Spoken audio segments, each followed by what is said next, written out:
Bayside Folsom, good morning.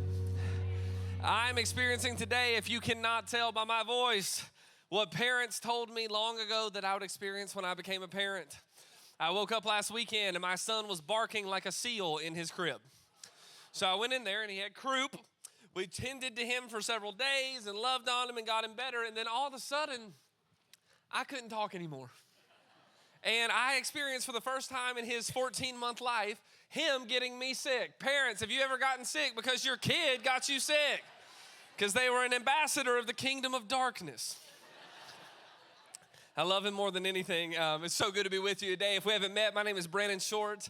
I get to be a pastor here at Bayside Folsom. I'm so grateful that we get about an hour or so of our lives this morning to spend together and to tell you that no matter how you walk in, no matter where you're at in your story, no matter what you carry, no matter where you've been, you are enough to be loved here. However you walk in, you are enough to be loved here. You don't have anything to earn here. You don't have to earn it. You don't have to impress anybody. You just get to sit in your chair, breathe in, breathe out, and know that you belong here. Today is, I'll tell you, today's a weird day for me. Not just because I sound like Kermit the Frog had a smoking issue, but also because it happens to be the day that I exited my mother and came into the world, which is a weird way to say birthday at church, you know. But it's one of the weird years too. It doesn't have a 0. It don't have a 5. It's not one of like the big ones. It's 32, which I think means I'm now too old for TikTok and yet too young to start watching birds. And that's kind of the middle space I exist in. Though I do think watching birds would be fun, and one day we'll do so. I think I'm still like got a little bit of speaking slang on my own, but then old enough also that some of our teenagers say things to me and I discreetly walk away and ask ChatGPT what they mean. And then I'm like, oh my gosh, wait a second, I'm becoming my parents. And then I just snap back to reality. But in all sincerity, in the mix of like the collision that is a birthday and sickness, it just feels like, you know what today is? Just another normal day. And another normal day that also happens to be glorious. And what in the LA is going on here? One that also happens to be glorious. In all sincerity, I feel the distinct honor that even on a birthday, I get to come in here into this place and hold your story, my story, and the text. Dog. I don't know. Somebody go bust that thing open. Rip the wires out, whatever you got to do. Security. Shoot that thing out. Wait, hold on. We got it. Praise the King. The Lord's favor is upon us. It is a distinct honor anytime you get to walk into a place and hold things that have always been true and ask God to give us the wisdom to glean something new from it today in a way that would cause you and I to walk out of here a little bit differently than how we walked in. So if you're with me today, let me hear you say, let's do it. This is the second to last sermon in this series on the book of Acts, which... That's when you know it's a safe place, when people are like, all right, yes. Because truth is, we started this series 81 weeks ago, March 10th of last year. So we are almost at the end. Next week is the end. And as we approach today, the final chapter of this glorious book, we have to approach it with a little bit of context, not only of Paul's story, but of mine, and then hopefully, ultimately, some of yours. I have a question for you. Have you ever ended up exactly where you had hoped to end up? Just you got there in every way that you never expected. You got where you was going. You just never expected to get there the way that you actually did. And some of you may be in that spot right now. Some of you were thinking back to a moment in your life that was like that. And you're thinking back, or you're experiencing, or you're remembering that maybe you were carrying wounds that you didn't expect to pick up along the way to that place. That you're wondering why the road had to be as hard as it was to get where you were going. Some of you were grateful that you made it, but you had to grieve what it cost.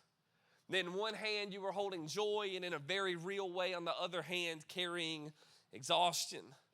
Maybe it's something like you always wanted to be a parent, but never thought you would have to face some of the things you had to along the way. Or maybe it's more along with your job and vocation, or your marriage, or your relationships, or your family dynamic. Maybe you're in the moment right now where you're living in an answered prayer, but you're carrying the scars of how it was answered and how it came to be. And if that's you, I got good news for you. And it's that you're not alone. That's Paul's story in Acts 28. It's my story too. I wrote down as I was studying this week 3 distinct moments in my life where I got to where I thought God was taking me and could not believe how it happened. And one of them is when I came to Bayside. It was 2017. I was at the Thrive Conference as a guest, as a church launch planter in another city called Los Angeles. And I'd flown up in town to go to the conference. And I remember calling Casey and saying, I'm at this Thrive Conference, and this church called Bayside puts it on. And Case, there's not pretense there.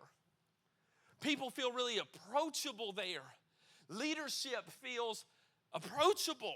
People feel like they're like normal people out and about with this. People actually have a heart to really reach the lost, the missional value of being in your community.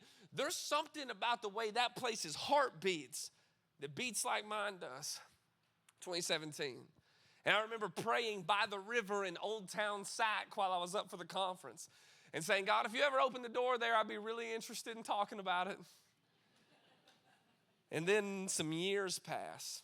In that expanse of years that pass, I turn in a pastor. And the first and only time I've ever had to do it. I turn a pastor in, and I watch an elder team cover it up. And it all but ruins, like, I was this close to being done. I was interviewing in nonprofit leadership, C-level role in a different nonprofit organization in the city, but it wasn't a church. And I was like, I can serve this way, but I think I'm done with this. I think I'm done with church. And I was grieving and I was reeling with it, and I didn't think what I had seen was actually possible to see. And I didn't leave, and I didn't leave ministry, but I did go to another church within our family of churches at the church I was at the time, not at Bayside, just to make this really clear. And I go to a different church, and that staff helped heal me. And being there really healed me. And I still got a folder on my desktop today that just says to do and not to do's. I learned a heck of a lot in that season. But I mean, I went through a depression in that season. I started going through counseling. I didn't know who to trust. When people you really trust break your trust, it makes you question who you can trust at all. I was just in the middle of it, and then I ended up being somebody who was working and reporting to somebody else, and that guy used to live in a city I had never heard of in my life called Auburn, California. Never heard of it. I've heard of an Auburn in the South, but I ain't never heard of Auburn, California. But he used to live there, and he planted a church there. And he knew a guy named Ray Johnston, who I also didn't know. And then one day they called him and said, hey, we need a senior, da-da-da-da-da. Do you have anybody? And they're like, yeah, but don't tell our people this, but I got the guy for you. His name's Brannon Shortt. I take the call. We start interviewing 6 months later. We're at Bayside. And then eventually get to Folsom. But I tell you that to say this intentionally. From the time I really wanted God to open the door to the time he did, I went through some of the worst years of my life. Where what I really believed about things was tested. And I still got some wounds from that season. I've got some scars that tell stories. Maybe you've got a piece of your story that's like that too, where you made it, but you made it in a way that you didn't think you would.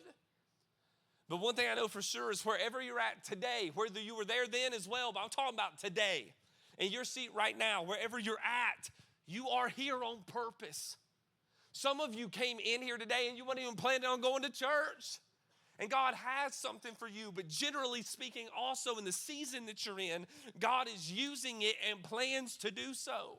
So whether it's my story or yours or in the recent pages of Paul's, remember that Paul is headed to Rome to stand before Caesar. But he's not a guest speaker. He's a prisoner.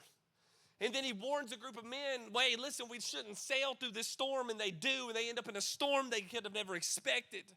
And they get tossed for days with no sun and no stars and no sense of direction. And their ship breaks apart.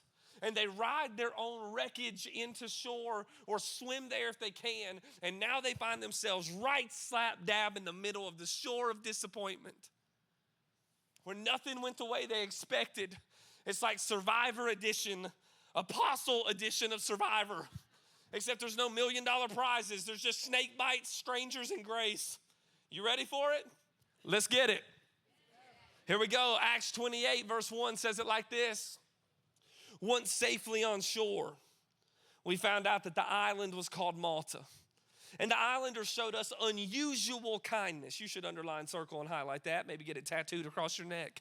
They built a fire and welcomed us because it was raining and cold. And Paul gathered a pile of brushwood, and as he put it on the fire, a viper, driven out by the heat, fastened itself on his hand. And when the islanders saw the snake hanging from his hand, they said to each other, "This man must be a murderer. For though he escaped the sea, the goddess Justice has not allowed him to live." But Paul shook the snake off into the fire and suffered no ill effects. And the people were expecting him to swell up and suddenly fall dead. And after waiting a long time and seeing nothing unusual happen to him, they changed their minds and they said, "Oh, never mind, he's a god." And there was an estate nearby that belonged to Publius, the chief official of the island. And he welcomed us to his home and showed us generous hospitality for 3 days. His father was sick in bed. Darn my son. His father was sick in bed, suffering from fever and dysentery. And Paul went in to see him, and after prayer, placed his hands on him and healed him. And when this had happened, the rest of the sick on the island came and were cured. They honored us in many ways. I got a cough drop, it's going in. And when we were ready to sail, they furnished us with supplies that we needed.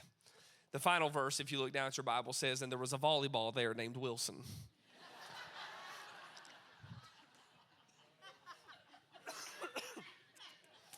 Can I get somebody on our staff to bring up water or something?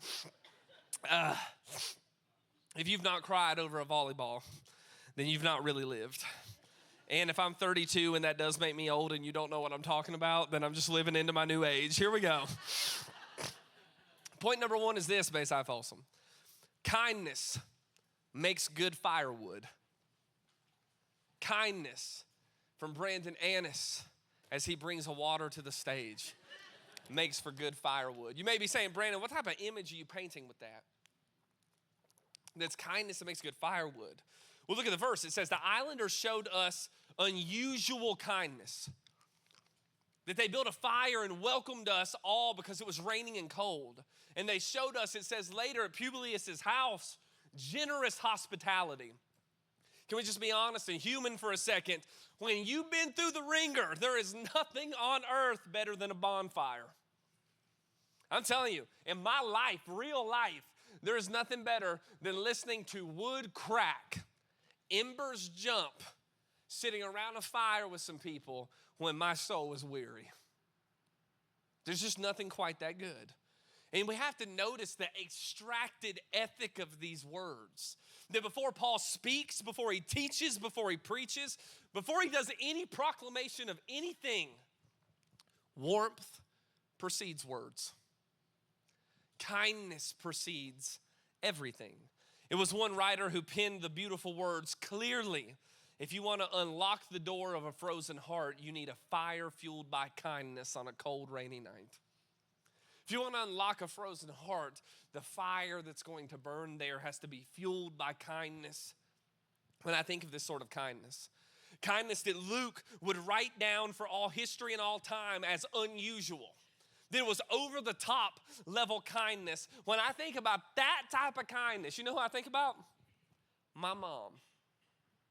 My mom is that person. My mom was a theater teacher by trade, as you know. There was nobody I ever saw better at throwing a party or celebrating others than my mom. My mom would cook the night before. She'd walk around the party. It would frustrate me and my dad and my brother and my sister so much because we couldn't get mom to sit down and enjoy the party because my mom would go around making sure everybody else was okay. Everybody else was served. She got that southern sweet tea that poured out, you know what I'm talking about, like syrup with all the sugar you could ever want in it. And she had unsweet iced tea and lemon water, and she had all the stuff. She's just going around making sure everybody's okay, and she'd bring around gifts to everybody that was in attendance. My mom was over the top, and I'm not making this up or fabricating it. Do you know how many known enemies my mom's got in life? None. None. Because if you got a problem with my mom, it's you.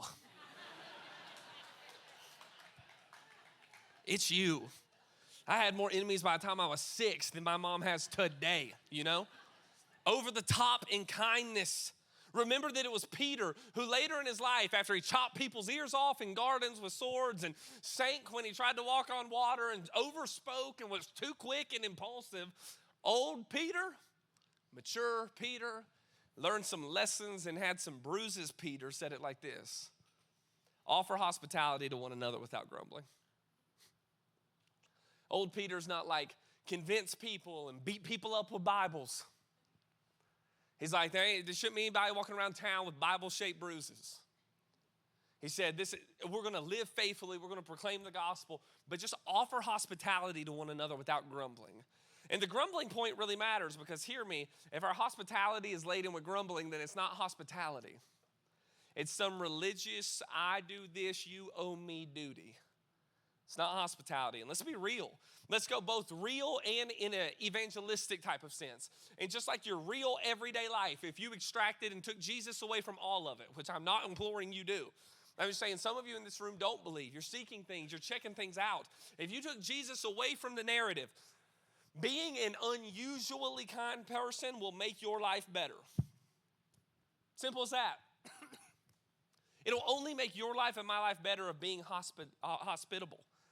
I actually was talking in a group. This is not a name drop. We're not friends, just a 2-time quick acquaintance relationship. But we recently had in the CEO of Coke Bottling. And he said something that was really interesting. He looked at a small group of us, and said, you know what the secret to leadership and life is that nobody writes in any leadership book? And I'm tuned in on that. I'm like, yeah, what is it?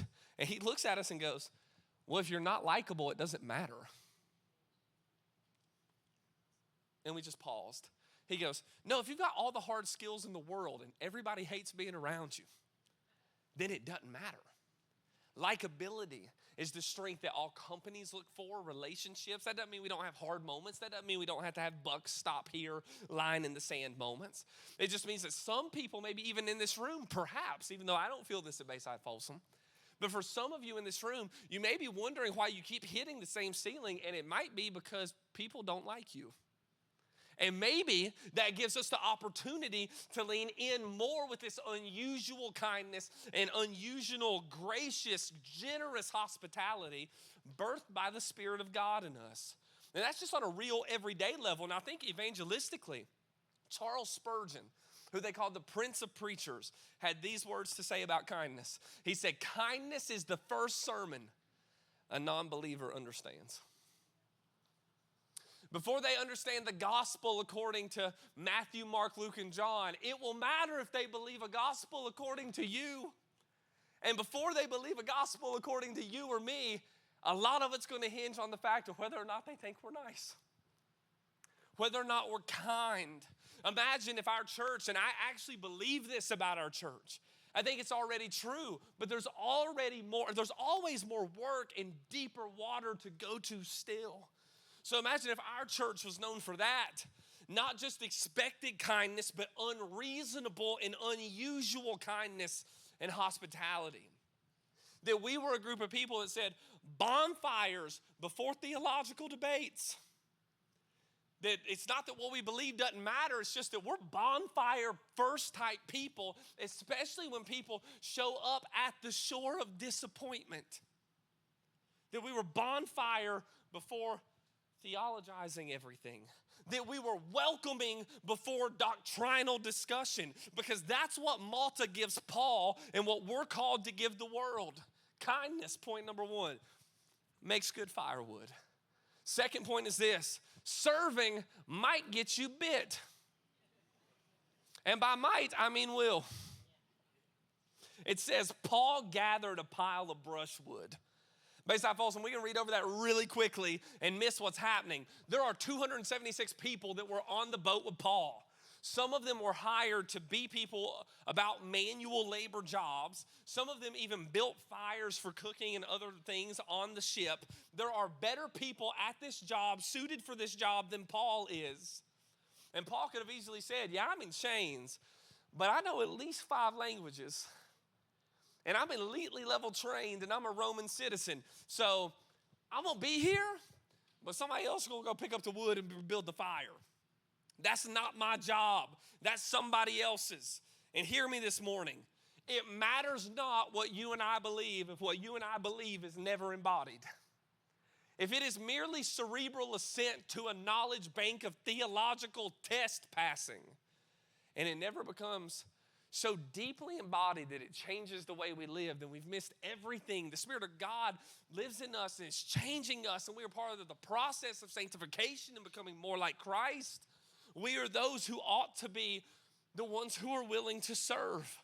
Paul the apostle is gathering brushwood to stoke a fire.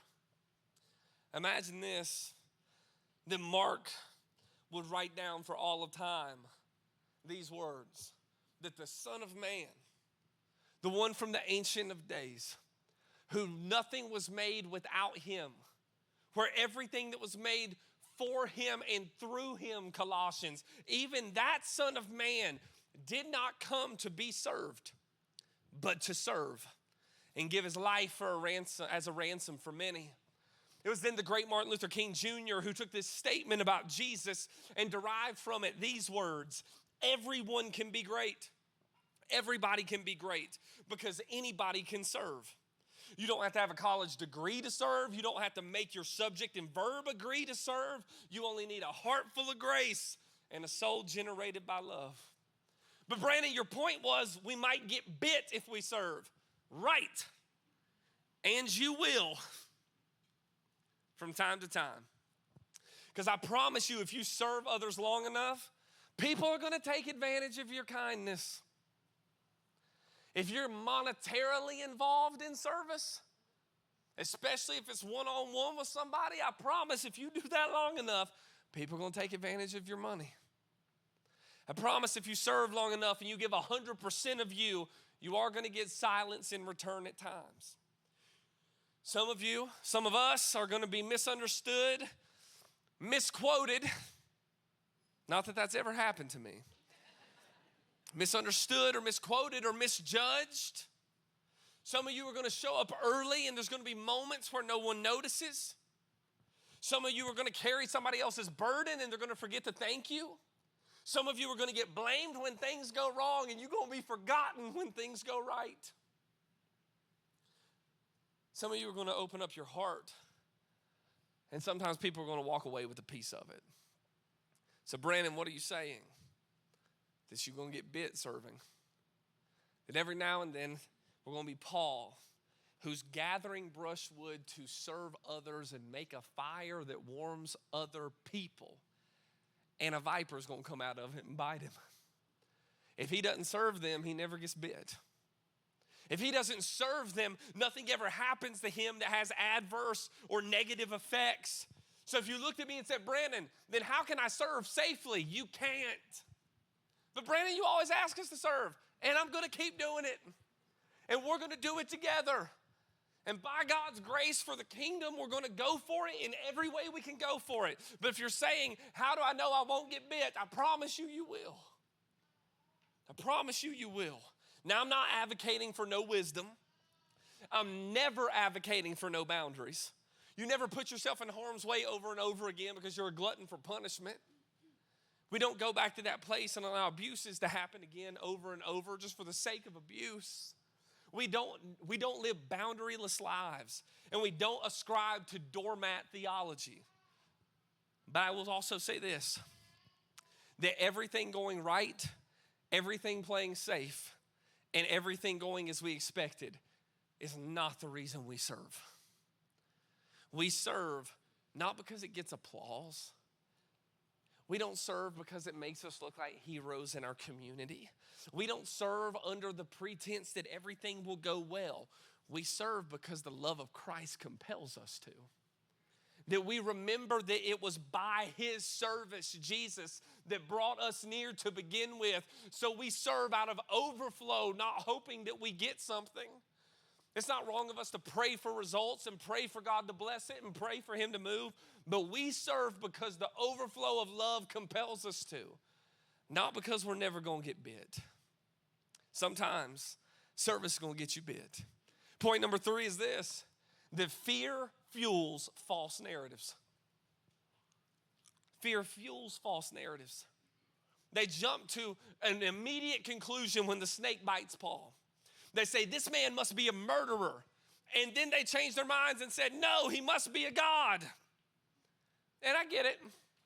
I don't know if we jump to that same conclusion, but I don't know if any of us are above canceling some person in one moment and then crowning them in the next. Especially when fear is what is actually directing our words and directing our feelings and actions, and fear is lording it over us. Now, I get it. If any one of us was at a bonfire in one of y'all's backyards and a viper jumped out and bit somebody, we'd all be scared to death. No question. But their fear in that moment causes them to spin out. And I've said it more times than I can count from this stage, but I'll just say it again. Fear is not bad. Fear is a God-given thing that you can fit. Some of your lives were saved because you left a room you were in because you felt fear. Fear is a great indicator for what you may need. It just makes a terrible master that rules over your life. So when fear then rules our actions and our words, we can't help but spin false narratives. They call Paul a murderer out of fear. They say that the gods must see that it's not fit for him to live out of fear. Then in a matter of moments when he doesn't die, that scares them worse because he got bit by a viper. Then they say he's a god. Again, they go from canceling him to crowning him in minutes. See, one of the most dangerous things about being led by fear and letting our words then reciprocate the fact that we're afraid is fear doesn't wait. Fear doesn't say, hey, take your time. You're trying to figure out what to do next? Take your time. You got plenty. Fear doesn't do that. Fear reacts. Fear assumes. Fear misnames. Fear others. Fear wounds. Maybe I'm the only one in this room willing to admit this. But for the sake of vulnerability, let's just see. Anybody else in here ever play out entire scenarios and conversations before they get to them? Anybody ever been in your car madder than Dante's third level of Hades and you ain't even had the conversation yet? Oh, dude, you should have seen me. I told that dude what was up in my car. And if the steering wheel was his face, then it would have felt good, you know? We do stuff like this. We play out entire scenarios before we even show up. We're doing a play-by-play in our head. And often it's fear. It's fear of being misunderstood by somebody. Or fear of what if we're wrong? Because if we're wrong about what we're standing on, then what does that mean about the rest of what we think?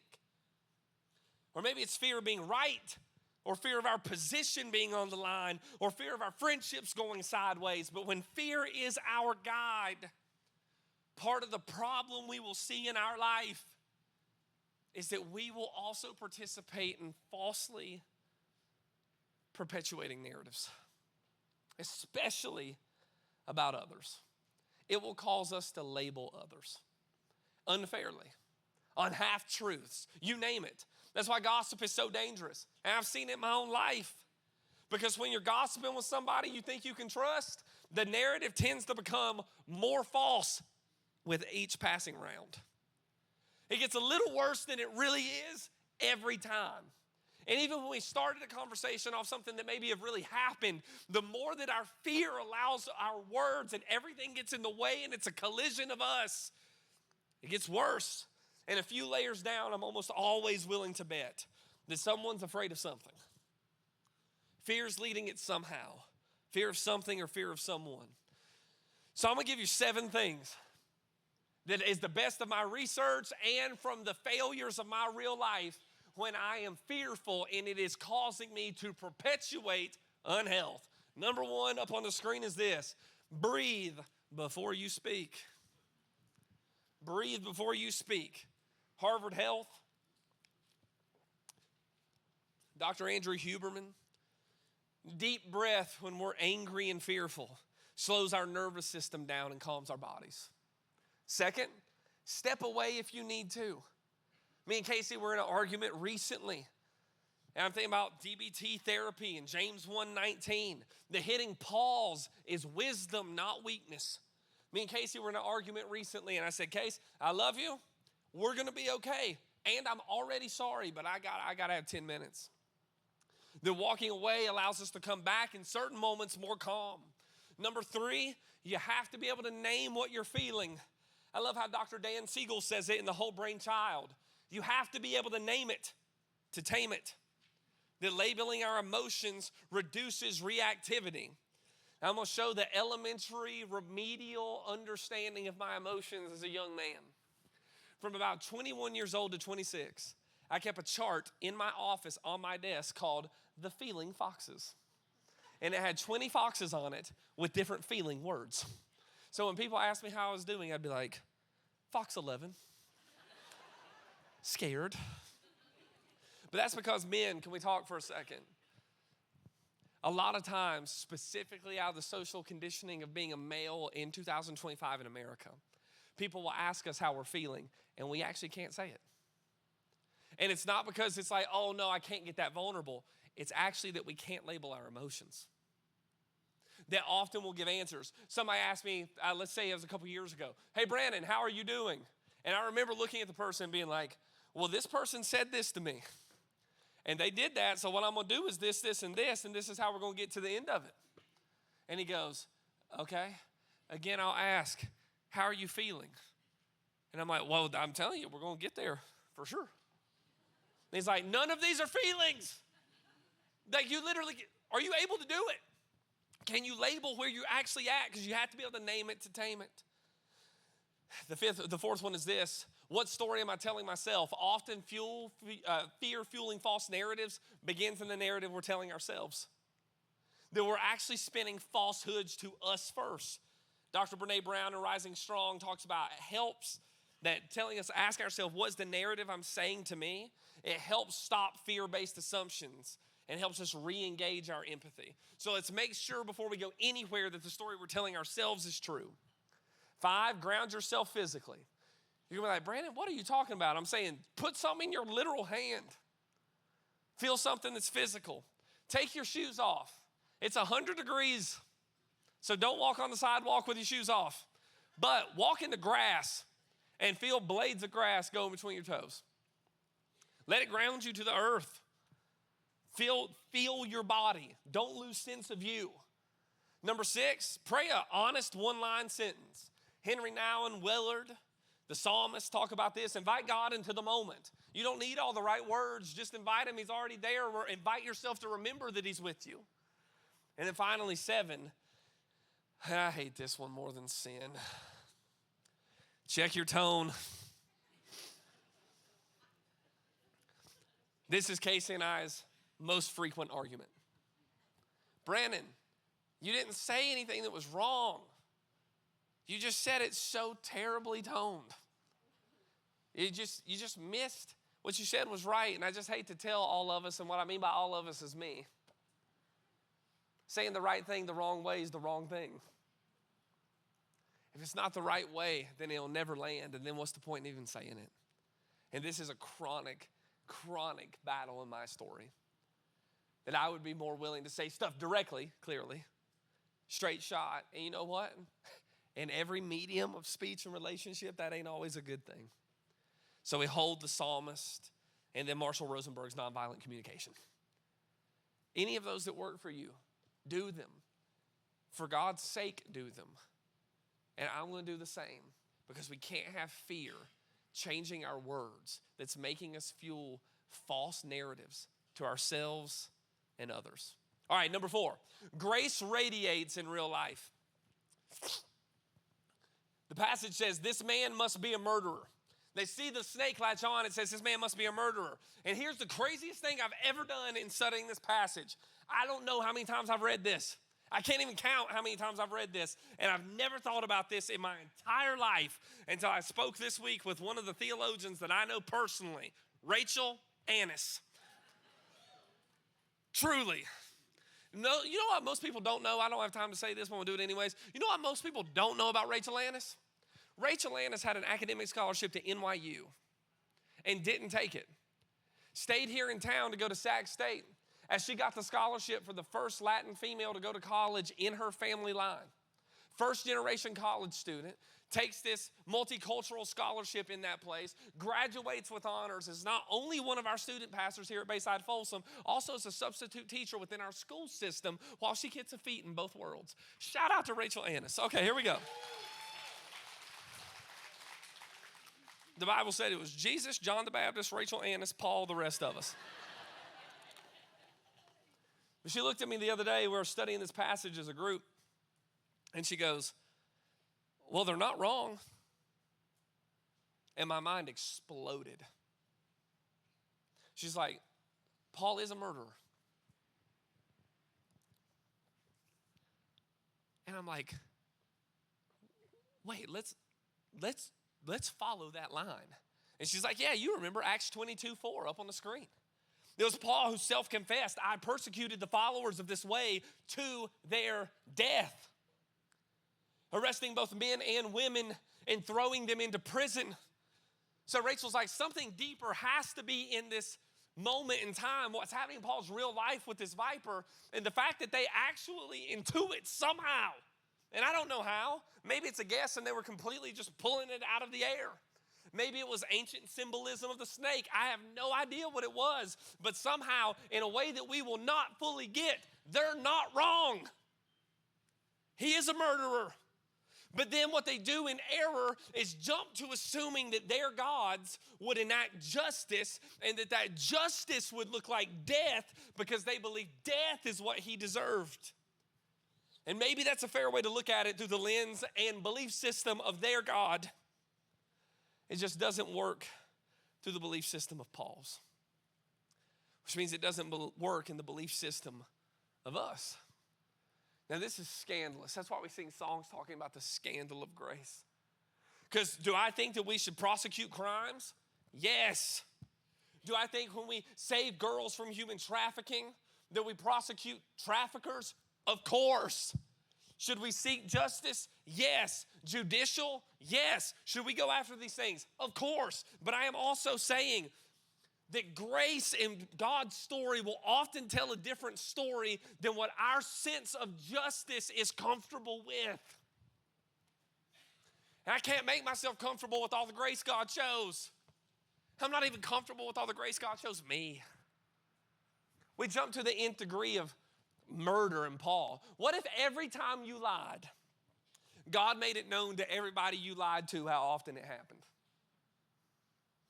What if every time you stole something, he made it clear publicly every time? What if every time you were jealous or envious or full of greed after somebody, God would make it known in their mind every single time? And then people actually knew how insecure we really were. What if every time we sinned or fell short of the good that God had called us to, it was put on display? That's why when we know good and well, what if my thought life was on that screen? Because if it was, and everything I'd ever thought was up there, I'd run out that door and hope you never saw me again. But grace. With Paul's God, with our God, with Jesus, we don't get what we deserve. We don't get what we deserve. Should we go for justice? Yes, but God will sometimes be so gracious it don't even make sense with our concept of justice. That doesn't mean we don't do our due diligence. It just means God may do things we didn't expect. Paul had done terrible things, and God has a purpose for his life. These men and women on this island, the world in them says this man must die, and God says, no, actually the man must live. And he's going to carry my name to the Gentiles. He's going to go all the way to Caesar and stand before kings. See, that's the gospel. Not that we get what we deserve, but that Jesus took on what we deserve so that we could be more than we could have been on our own.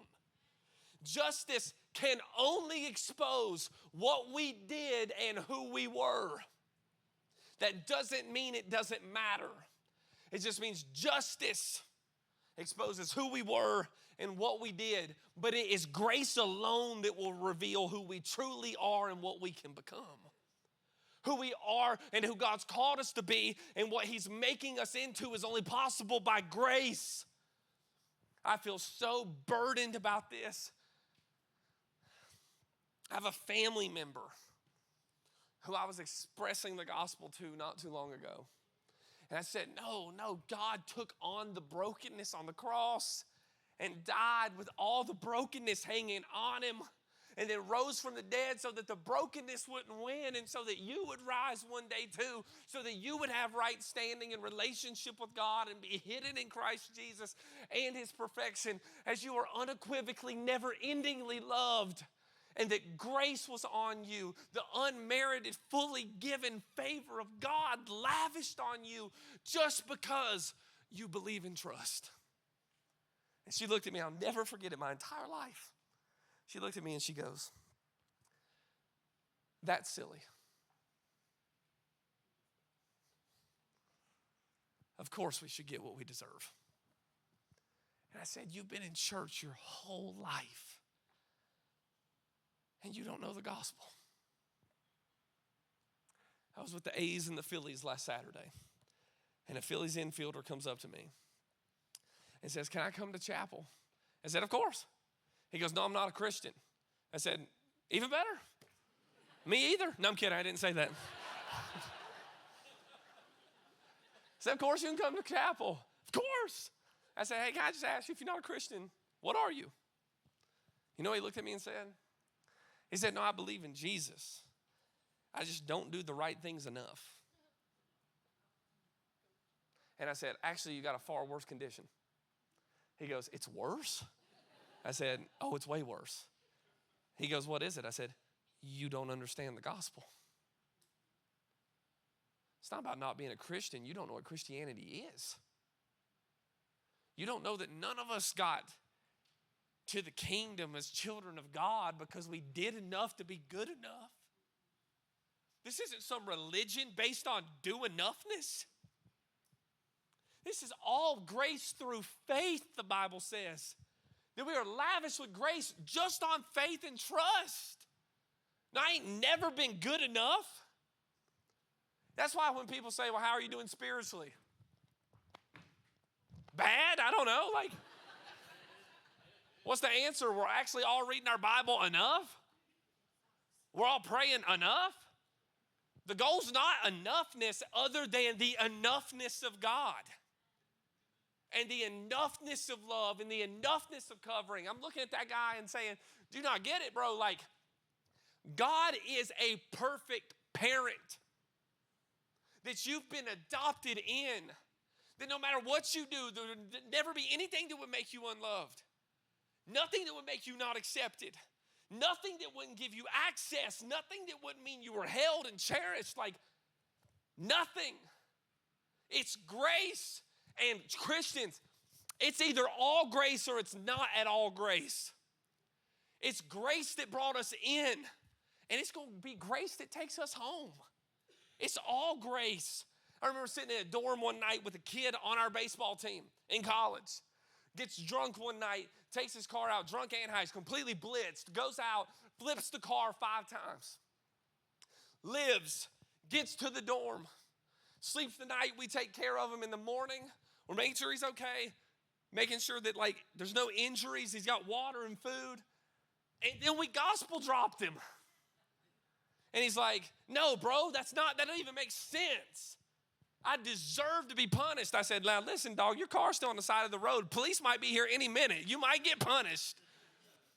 But I'm saying when it comes to the ultimate, when it comes to grace, you are forgiven if you ask for it. That's it. Past, present, and future. He's like, that just doesn't make sense. I'm like, grace doesn't make sense. It makes me uncomfortable with how far God would go to make us right.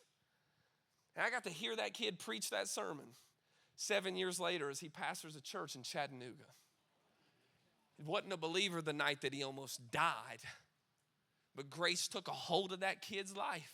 The gospel was always grace. The gospel will only ever be grace. Paul has a moment in his real life where something happens and people think he's not getting what he deserves. And grace is on display in a real life moment. And it happens to you and me too. Because grace is displayed in our real lives when people who know your worst still believe in you. That's grace on display. When me and you are still learning and fumbling our way through stuff, and God somehow is still using me and you. That's grace on display. When your kid throws a tantrum at Target and an old lady looks at you and smiles instead of judging you, hypothetically, if that happened. Grace on display. When you wake up with breath in your lungs, remembering you didn't give you breath. Grace on display. When the shame you used to carry gets replaced with peace, that's grace. When you're held together on the worst day of your life, when you didn't know how to hold yourself together, grace on display. When you choose to hope instead of hate, grace on display. And when you finally accept and believe and live into the fact that you're loved and it starts to change your life, it's grace on display. With 2 minutes left, I got 2 more points to make. Point number 5 is this: healing comes from power and from process. It says in one time that he healed the official, his father, he heals him. And it says that the rest of the people on the island came and they were cured. Look up at the screen. The Greek word for healed literally means divine or miraculous healing. Then the Greek word for cured is ongoing care or treatment. And the word is therapeuo, where we get the word therapy. So friends, sometimes our healing is sudden, sometimes our healing is slow, but all of it is sacred. So I want to encourage you today in very quick speech, go lay hands on people and pray for them and anoint them with oil and schedule a therapy appointment. It's both. Trust the Lord with all your heart and take your medicine. Do it. Ask Jesus to heal your marriage, but show up to the counseling appointment. Read Psalm 23 and walk outside for the bilateral stimulation of your brain. Fast and pray. And when you're not fasting, eat 3 meals. Make sure something in it's green. Stay hydrated. Take care of your body. Ask for deliverance. And ask somebody for accountability. Believe in miracles. But don't miss your physical therapy appointment. It's power and it's process. It's sudden and it's slow. Some are miraculous and some are methodical. But God uses all of it. It says in the final few verses of this chapter, I'll jump down to 15, that the brothers and sisters there had heard that he was coming to Rome. And they traveled as far as Forum and Appius and the 3 taverns to meet us. And at the sight of the people, Paul thanked God and was encouraged. And when he got to Rome, Paul was allowed to live by himself with a soldier on guard. Point number 6 is this: that it's presence that pulls people through. Presence. He's in a storm he never saw coming, a wreck he couldn't imagine, standing on the shore of disappointment, got bit by a freaking viper, and then shows up in Rome where he always wanted to be. He wrote in Romans chapter 1 that in my prayers at all times you were there, and I pray now at last that by God's will there will be a way that's open to me to come to you. Remember what I said in the beginning? He had longed to be there for years, and then he gets there in every way that he didn't expect. It was Oswald Chambers who said it like this: faith is deliberate confidence in the character of God, whose ways you may not understand at the time. And it says that at the sight of these people, he thanked God and was encouraged. So in that moment of his life, he acknowledges God's presence, the presence of God, and he acknowledges the presence of others. I don't know what you're going through today, but I know that what's going to pull you through to the other side of it is an active living into the presence of God and living with those around you that you trust and love. That's why sometimes we start services at Bayside Folsom by saying, look around the room. Don't be weird, but look. Today, I'm not going to start the service that way. I'm going to end by saying, look around your life, for it'll be the presence of God and the presence of others that pulls you through. Jesus, thanks for the cross. Thanks for the resurrection. Thanks for the gospel of grace. Make us different. In your name, amen.